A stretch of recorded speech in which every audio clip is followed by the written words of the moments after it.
Yeah, my name is Lady Barrister Rose Odiye. Yes, I graduated from Ambrose Ali University, studied law.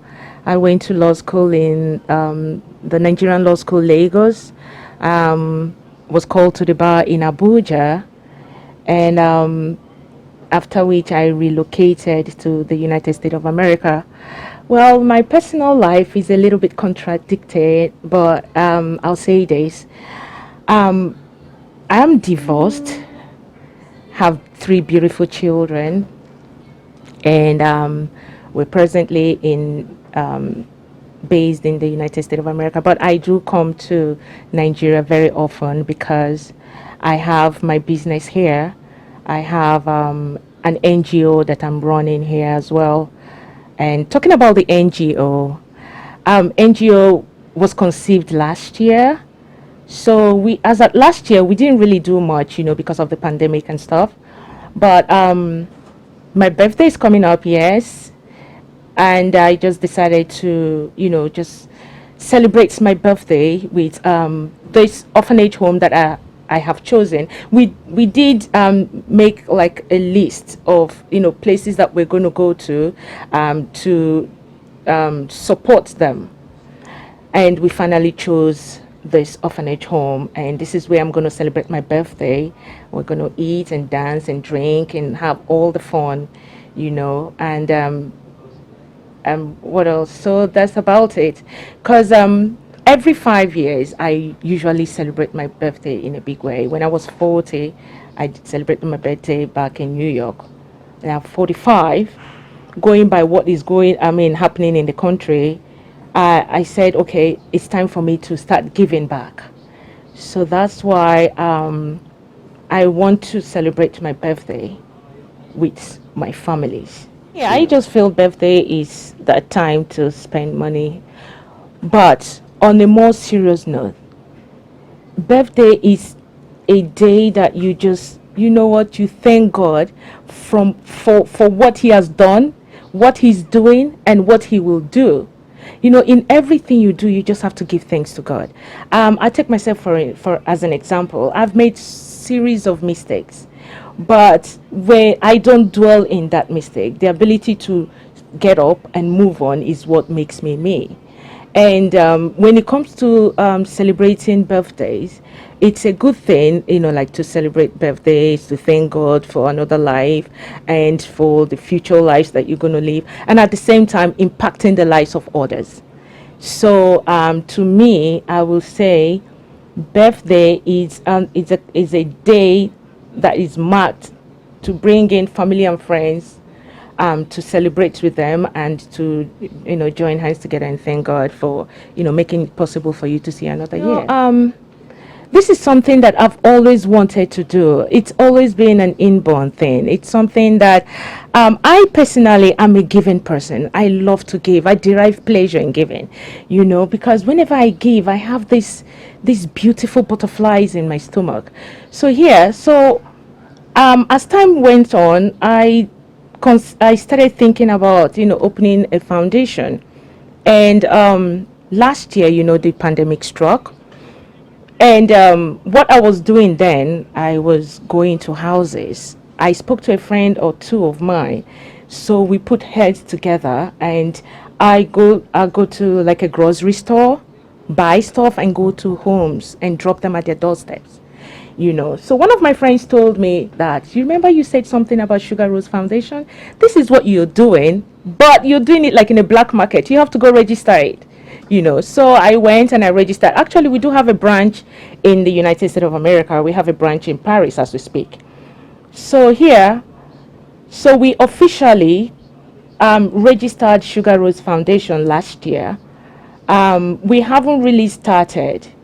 Uh, the reason why I had to open it here in Nigeria as well is that here is my base. I'm seeing what it's going through all around the world, especially in my country. So if at all I'm going to give now, I want you to know something. I am not financially buoyant that much, but I am not lacking. So if at all I'm going to do something, I should start from the base. I should start from home. So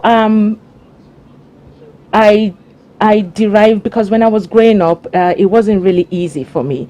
Before I could ask someone for money, they want something in return, which ought not to be.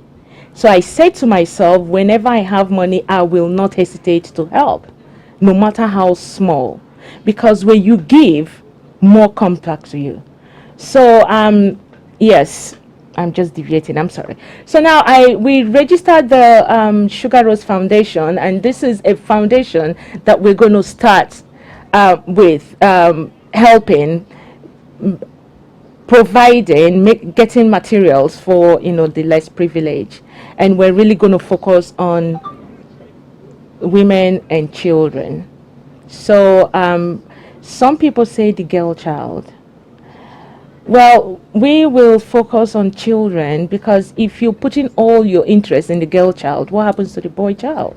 So we are just going to focus on the less privileged women and children, and we do as much as we can, and we are still solicited if we can get help, support, to help us in our goal. At this moment, I do not have any sponsors.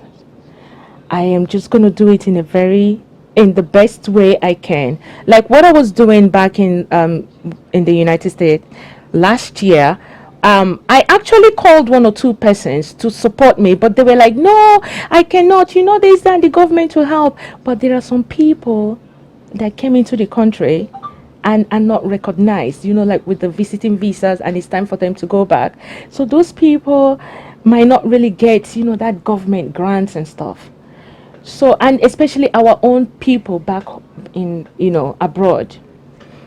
So when I asked a couple of people, they were a little bit nonchalant. So what I did was I just took it upon myself. I was sharing my meal so that myself and my kids were able to give to those who have lesser than we did. Now, as time went on, some people saw what we were doing, and they called and decided to help. So at this moment, I don't really have anybody that I'm going to call to, for support. But when they see what we're doing, they will be impressed and they will be moved to show support. But for now, the foundation, Sugar Rose Foundation, it's not a foundation that we're going to use to start begging for or soliciting for funds or stuff. We're going to do the best we can. And if it touches your heart to support us, that would be beautiful, and God will forever bless you. But it's what we're doing that it's gonna it's gonna make people to want to support us. You can't just go there and say, oh no, please support me, when you don't have any results to show.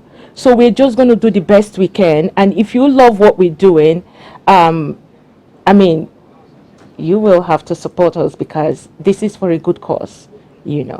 So I guess for now I do not have anybody that is supporting me. I am just doing it solo with the help of Barrister Bibian, the company secretary, and the lady managing the foundation here in Nigeria. So we're just trying our best to put things together.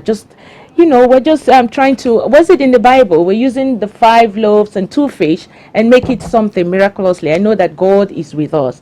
And as long as God is with us and for us and by us, the sky is our limit. So we're not shaking. You know what? You just struck the nail on the head. You just hit it. Do you know, a very good friend of mine called me and said, "I know you're going into politics, and that is why you're opening this NGO. So please, when the money gets there, please let me cut soap for me." That's the word he used.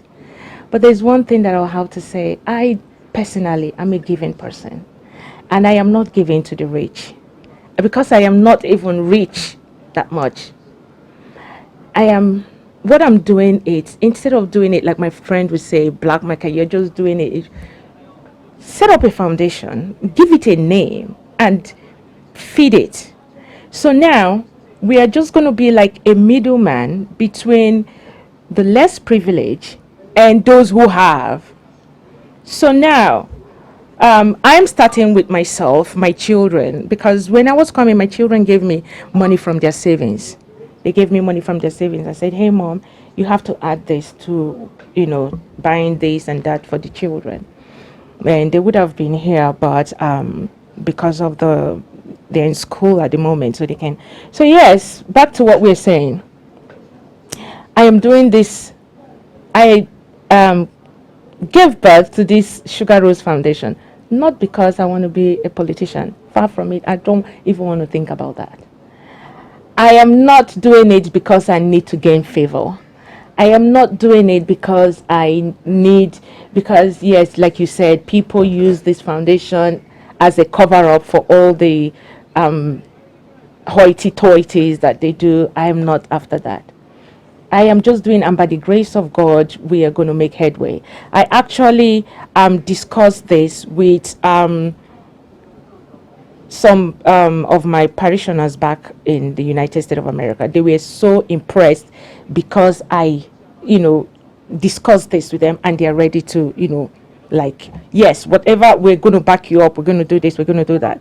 And they know that it's something that I want to do. It's an inborn. It's not like I want to just do it because I need, no.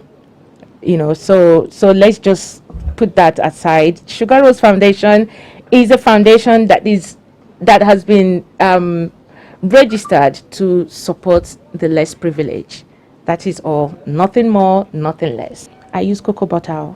I use cocoa butter, Vaseline. There's nothing. It's just, you see, one thing, if you're happy, it radiates. There's nothing. I don't have to, instead of me to use that money to buy an expensive cream, I'll use it to buy yam and gari and rice and give it to those who don't have. Why would I want to do all that? You see, everything that you're seeing here is packaged. Don't just expect that or think that, I went to one Kingsway to get. No. Even if I have that kind of money to buy something extremely, yes, it's true. I drink a lot of water. I try to go to bed on time. I do, I'm trying to do exercise. God, please help me. But yes, I just try to be happy. Don't put any negativity in your heart. If anybody wrongs you, just brush it up. Because I'm talking from experience. I've been there, done that. It doesn't pay. So I am 45, and I'm not ashamed to say it because I have achieved a lot. I am not Dangote, I am not Otedola, but I am Rose. I am who God says I am. And so when it comes to expensive, some people are good at it, but for me, Vaseline, cocoa butter, be happy and help the less privileged, you'll be fine. That is for Nigerians, for the government to decide that one. Me, I'm not, my own thing is, if the less privileged are taken care of, we are good. I live in the United States, and I've lived there for approximately 14 years. I have been coming to Nigeria. If I don't come to Nigeria 5 times a year, I come to Nigeria every year. My children come to Nigeria every year. Nigeria is bad, it's true, but it's my country. The adage, they say that monkey no fine, but in mama like him. Nigeria is bad, it's true, it's bad, but do I have to be among those people that are going to continue saying Nigeria is bad? We have to find a way to help them. And that is why I opened my small NGO in my own small space to help, so that my heart, my spirit, soul, and body will be at peace. So you say Nigeria is bad. Is America good? So the only thing is, it's just by the grace of God. Yes, they take money from us to fix the places, because in America, we all know, you buy an iPhone 12 and you don't pay for subscription, they'll cut it. That phone is just like a wall decoration. You have a very nice TV, you don't pay, they cut it off. You have a big car, you don't pay your insurance, you're not driving anywhere. So you know what I'm saying? We are the one paying for this. So if Nigerians, my own people, will pay for this, and they're not getting anything back, it's really, really sad. But above and beyond, yeah, they say Nigeria is bad, it's still my country. And one day, by the special grace of God, America is over 200 and something years old. We are just 50 or 60. How old are we now? I was there just 61 year. We will get there. It's just a matter of time. It has to get bad before it gets better. So the country, I have nothing more to say about my country, but to say that the God that has been helping us, like God helped the Israelites, will continue to help us. And that is all I have to say. And may God have mercy on our governors. It has really taught me that when you fall, you have to pick up yourself and keep moving. And one thing you will never ever do is to depend on anyone. The whole package that you need, you want, and you crave for is in you. You don't have to let anyone tell you otherwise. So, this life has really taught me that it is just you and you alone. You have to pick up yourself. Yes, we make mistakes, but the ability to stand up and move, it's what makes you. They said the race of 1,000 miles begins with a step. Just take that one bold step, you'll be fine. I'm talking from experience. Every time I keep saying I'm talking from experience. I have been there, I have done that. It never paid. I have made so many mistakes. What I am doing now, if I had done it 20 years ago, maybe by now I will be one of the top shots in the world. You never know. But I made so many mistakes. I depended on so many people, and nothing good came out of it. And then when I decided, and I took it upon myself that this is what I'm going to be, this is who I'm going to be, and this is where I'm going to go, things started working out for good. So life, you have to believe in yourself and move on. And when you have these obstacles coming right, left, and center, you know that where you're going is getting closer. So just one step at a time, and we'll get there. Me, that I'm always coming to Nigeria 5 times a year, am I not more of a Nigerian than those people living here? So I'm not. Relocation is what I live here and I live there. I'm more of. I come here more often than I stay in America. So relocation doesn't really make sense, you know. So it is what it is.